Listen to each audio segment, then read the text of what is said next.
नमस्ते, कैसे हैं आप सब। एक बार फिर से आपका स्वागत है। उम्मीद करता हूं कि आप सब अच्छे होंगे। तो आज हम बात करने वाले रीट 2026 के बारे में। बहुत ही जल्द रीट 2026 होने वाली है। तो रीट 2026 के बारे में बात करने से पहले आपको मैं बता दूं कि जो रीट होती है वो दो तरह से होती है।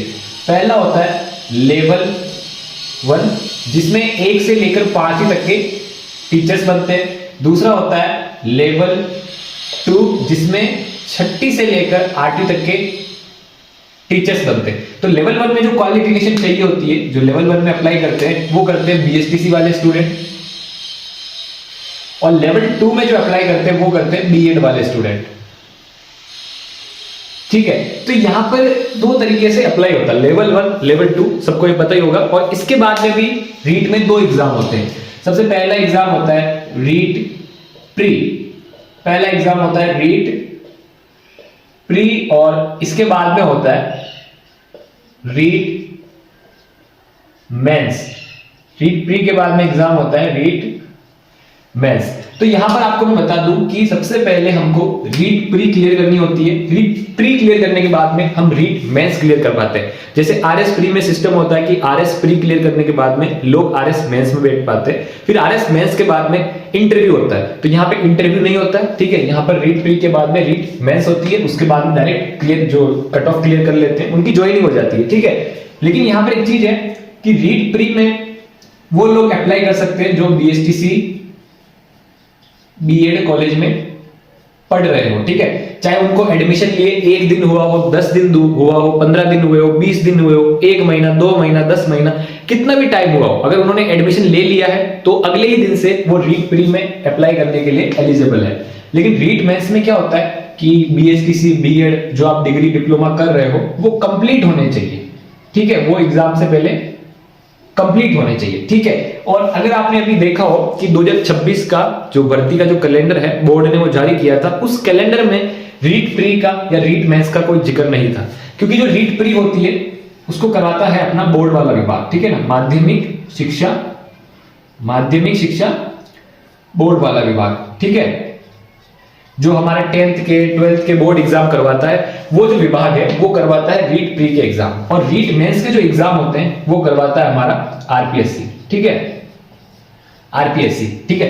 इसलिए जो रीट मेंस का जो रियल नेम है वो यही नाम है कि अध्यापक भर्ती, ठीक है। रीट मेंस का जो रियल नेम है वो क्या है, अध्यापक भर्ती, 3rd ग्रेड अध्यापक भर्ती। बाकी हम रीट मेंस इसको नाम से बुलाते हैं। और बाकी रीट की फुल फॉर्म भी यही है, Rajasthan eligibility examination for teachers.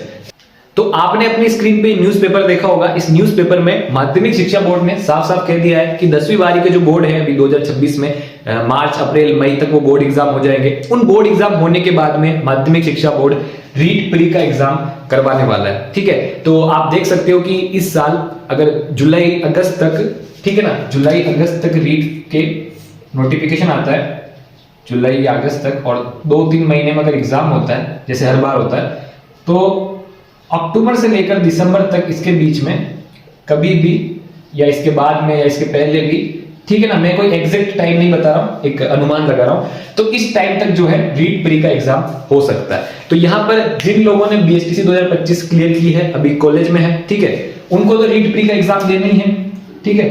जिन्होंने जो बीएसटीसी 2025 क्लियर की है उनको तो रीट प्री का एग्जाम देना ही है और क्लियर करना है। और अगर इसका नोटिफिकेशन आने से पहले कोई बीएसटीसी 2026 भी क्लियर कर लेता है, ठीक है, बीएसटीसी 2026 भी क्लियर कर लेता है, तो उसको भी ये एग्जाम देना ही है ना, देना ही है, ठीक है। क्योंकि इसमें क्या क्वालिफिकेशन चाहिए, सिर्फ बैठना, मतलब आपने बीएसटीसी बीएड कॉलेज में आप बैठ रहे हो, एडमिशन ले लिया है, तो आप रीट प्री का एग्जाम दे सकते हो। इसलिए सबको अप्लाई करना ही है। और रीट प्री बहुत जल्दी होने वाली है 2026 में। इस टाइम के बीच में कभी भी रीट प्री 2026 हो सकती है। और अब आते हैं रीट मेंस कि रीट मेंस कब होगी। तो देखो, रीट मेंस जो डिपेंड करती है वो आरपीएससी बोर्ड पे डिपेंड करती है। और अगर आपने देखा होगा जो भी आरपीएससी का कैलेंडर आया 2026 का, उसमें रीट भर्ती का जिक्र नहीं था, ठीक है। तो इसका मतलब ये है कि 2026 में रीट भर्ती नहीं होगी। रीट भर्ती जो होगी लगभग 2027 के एंड में, 2027 के एंड में या 2028 के स्टार्ट में, ठीक है।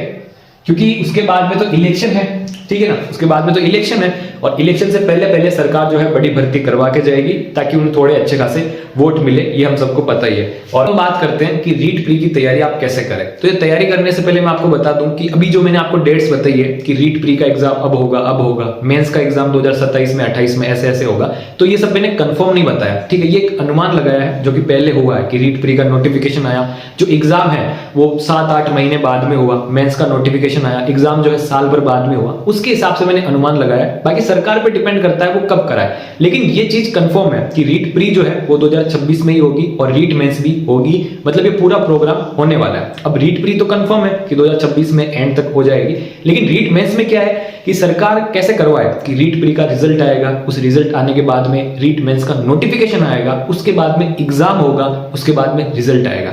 तो अभी अपने लास्ट इलेक्शन जो हुए थे 2023 के एंड में हुए थे, तो अभी जो 2028 में भी इलेक्शन है वो 2028 के एंड में हुए हैं। तो ये हो सकता है कि 2028 में शुरुआत में स्टार्टिंग में जो है एग्जाम रिजल्ट ये सब करवा दे या 2027 के एंड में करवा दे, ये सब सरकार पे डिपेंड करता है कि वो कैसे करवाए, लेकिन ये प्रोग्राम पूरा होने वाला है। तो उम्मीद करता हूं कि आप ये समझोगे।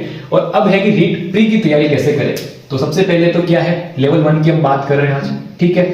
लेवल 1 में क्या है कि 150 क्वेश्चन आते हैं, ठीक है, 150 क्वेश्चन आते हैं, 150 नंबर के आते हैं, ठीक है, 150 क्वेश्चन आते हैं, 150 नंबर के आते हैं, मतलब एक क्वेश्चन एक नंबर का आता है। और आपको रीट क्वालिफाई करने के लिए चाहिए होते हैं 60% नंबर, ठीक है, मतलब 150 में से 90 क्वेश्चन आपको सही करने होते हैं। तो अगर आप ST SC से हैं या TSP एरिया से हैं तो आपको 90% की जगह 60% की जगह 55% नंबर लाने होते हैं, ठीक है। तो मैं आपको स्क्रीन पे बता दूंगा कि आपको कैटेगरी के हिसाब से कितने नंबर लाने होते हैं, लेकिन आप यहाँ पर 90 नंबर लाने होते हैं और 110 का आप टारगेट लेके चलते रहना, थोड़ा सा ज्यादा टारगेट लेके चलना चाहिए। और फिर नेगेटिव मार्किंग भी यहाँ पे क्या है, नहीं होती है, नेगेटिव मार्किंग भी यहाँ पे नहीं होती है। तो यहाँ पर आपको सारे क्वेश्चन अटेम्प्ट करने हैं और 150 में से 90 नंबर लेके आने हैं। तो 100 नंबर का आप 110 का टारगेट लेके चलना है। तो यहाँ पे वो सिस्टम नहीं है कि आपको टेंशन लेने की जरूरत है कि 150 में से 140 लाने हैं,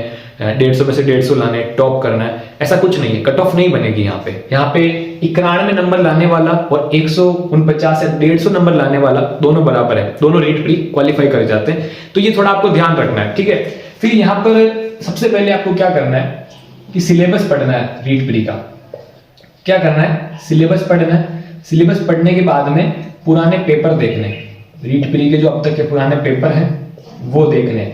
और ये दोनों आपको कहाँ मिलेंगे, टेलीग्राम चैनल की लिंक है डिस्क्रिप्शन में, वहां आप ज्वाइन कर लेना। ऊपर जब आप स्क्रॉल करोगे तो वहां पे आपको पेपर सिलेबस मिल जाएंगे, एक बार अच्छे से देख लेना। क्योंकि क्या होता है, किसी भी एग्जाम की अगर हम तैयारी कर रहे हैं तो सबसे पहले हमको ये पता होना चाहिए कि उसमें कैसे क्वेश्चन आते हैं और कहां से आते हैं। तो जब आप सिलेबस पढ़ोगे तो ये पता चलेगा कि क्या कहां से क्वेश्चन आएंगे, कैसे आएंगे।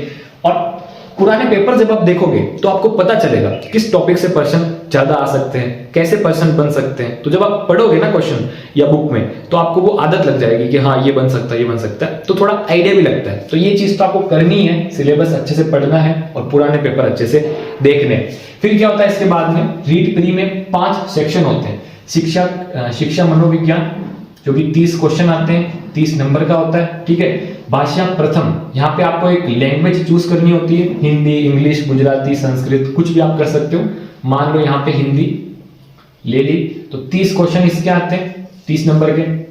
भाषा 2, यहाँ पे मान लो हमने इंग्लिश ले ली, ठीक है। आप संस्कृत भी ले सकते हो, हिंदी संस्कृत या हिंदी पंजाबी, जो भी आप चाहो। जो इसके भी 30 क्वेश्चन आते हैं, ठीक है, 30 नंबर के। फिर गणित, गणित के भी 30 क्वेश्चन आते हैं, 30 नंबर के। पर्यावरण के भी 30 क्वेश्चन आते हैं, 30 नंबर के, ठीक है।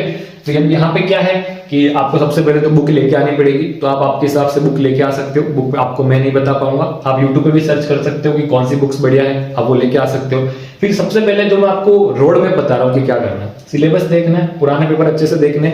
और यहाँ पर अगर आप नोटिस करो कि देखो यहाँ पर 30, 30, 30, 30 4 चीजों को मिलाने से 120 नंबर हो जाते हैं। और हमको कितने चाहिए, 90। तो यहाँ पे मैं कहने की कोशिश ये कर रहा हूँ कि कोई पार्ट आप पे थोड़ा सा मुश्किल पड़े ना, कोई भाग, कि मान लो शिक्षा मनोविज्ञान आप पे थोड़ा मुश्किल पड़ रहा है, तो आप इसको थोड़ा इजीली ले सकते हो, बिल्कुल छोड़ना नहीं है। क्योंकि इसमें जो इजी क्वेश्चन आएंगे वो तो सब सही करेंगे, तो इसीलिए आपको भी वो सही करना है। तो तो आपको बिल्कुल छोड़ना नहीं है, आप थोड़ा कम ध्यान दे सकते हो, ये आप कर सकते हो, लेकिन आपको बिल्कुल छोड़ना नहीं है और सारे क्वेश्चन अटेम्प्ट करने होते हैं वहां पर। और आपको मैं एक टिप देता हूं यहाँ पे कि भाषा में जो हिंदी है या इंग्लिश, संस्कृत, आप जो भी लो, और जो ये गणित है, ठीक है, और जो पर्यावरण है, ये चारों ऐसी चीजें हैं ना कि इनमें जो क्वेश्चन आते हैं वो लिमिटेड आते हैं, ठीक है।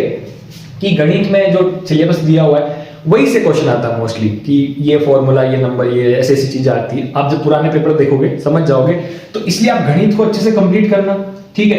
इसलिए आप भाषा में जो इंग्लिश लोगे इसको भी अच्छे से कंप्लीट करना। इंग्लिश में क्या है, वो सिलेबस दिया हुआ है, वहां से क्वेश्चन आ जाएगा। कोई राजस्थान जीके थोड़ी कहीं से भी अंदर से क्वेश्चन निकाल लेंगे, नहीं ना। ये कॉमन सेंस पे बेस होता है कि आप उसको समझ लो और आप उसको कर पाओगे।